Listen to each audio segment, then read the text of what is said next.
Hi guys, welcome back to my channel, Houseplant Pixie.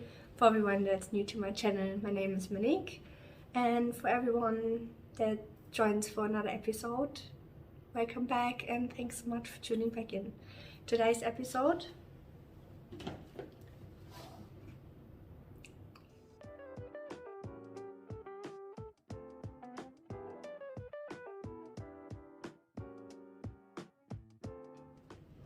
So in the previous episode I showed you how you propagate a runner, and in this box I have the little cards. Let's see what happened. I actually already sold most of them, so I'm going to show you how to pot up one. I only got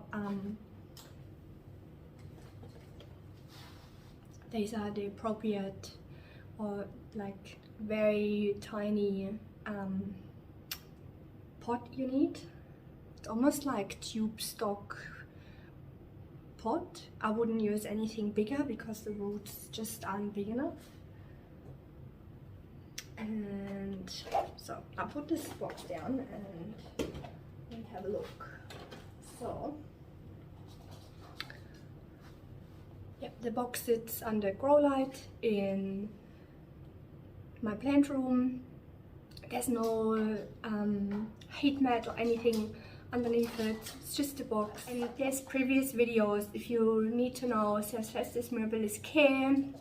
There is several videos where I updated you on my plant. I think I had it for maybe a couple of years now, and it produced this runner and I chopped it. It's got another runner now, which I haven't chopped as yet. And here's a bit of everything in this prop box, and I labeled it. That's Monstera, Pina. I probably shouldn't show you because they're not looking the healthiest. So they're a bit yellow. Could be due to the light or lack of nutrients. And I got also the Epiprenum amplissimum cuttings.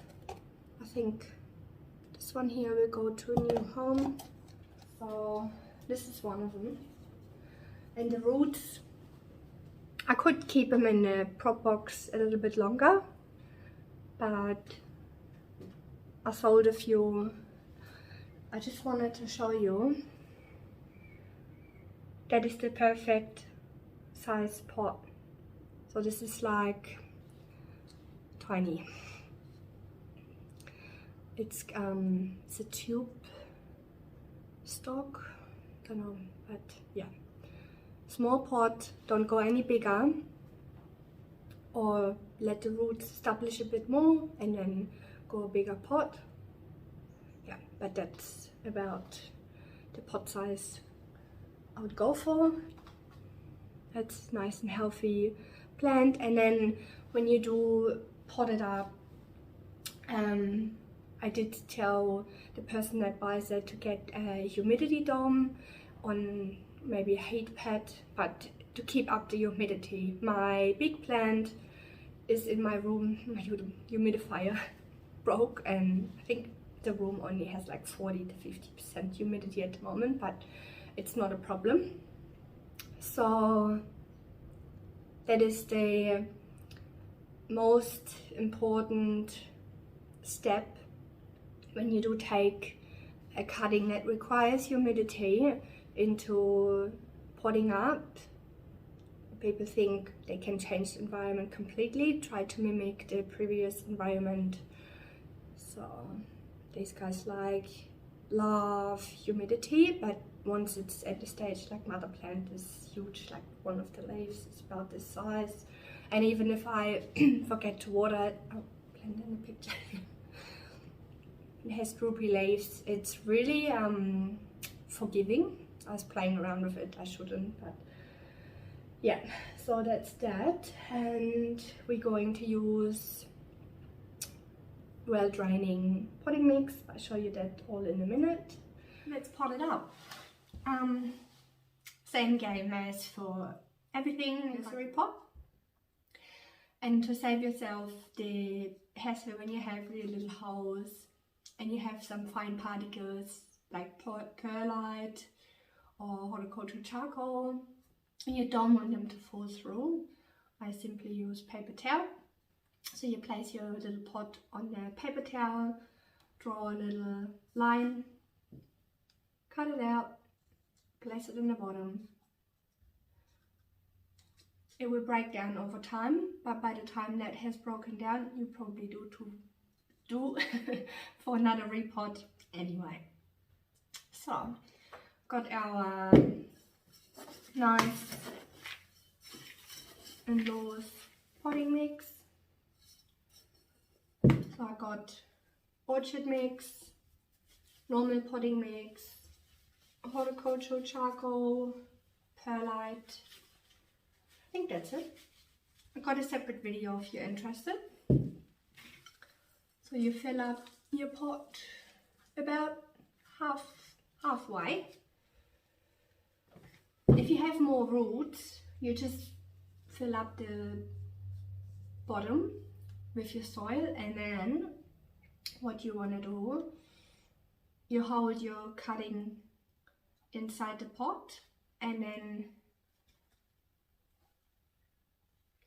you add the soil to it, and you hold it in place where you want it to sit on the pot. That way you don't have to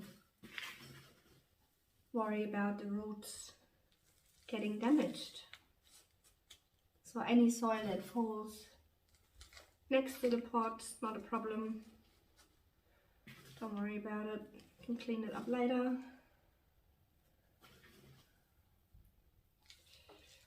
I'm not wearing gloves all the time, but I recommend using gloves.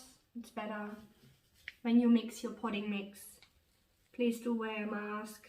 There's lots of microbes in potting mixture you don't really want to breathe in. And also I store my potting mix with the lid open, because as soon as you close the lid on something like our propagation box, you create humidity, and where you have humidity, all sorts of things grow. That's it, and see how the cut part still sits on the top. You don't really want to bury that. Next step, you're probably worried about, oh, how much am I going to water it? Water it. Give it enough water. So I'm gonna, and don't freak out that it's not a really good drainage. It's soaking through straight away. When you first pot up something, and not sure if you've seen how dry this potting mix was, if the water doesn't come out of the drainage holes that quick, because it's going to get absorbed by the dry soil once you drenched your soil. See how quick it gets through? Oh, I hope you can see that. So I mentioned before the humidity dome.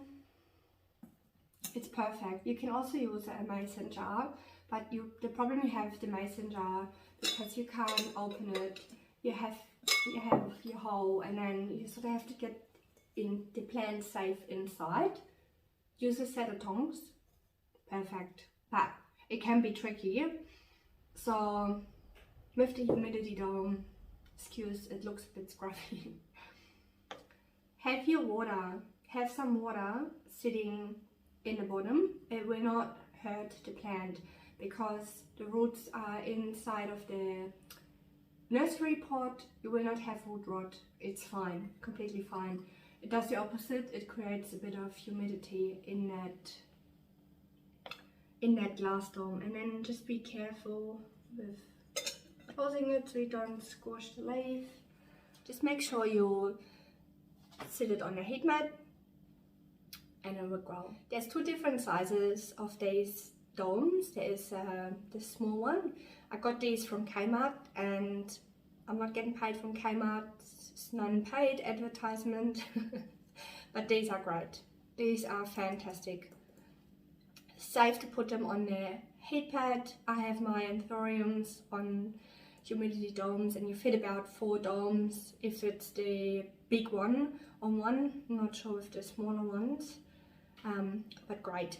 get a heat pad, put these guys on.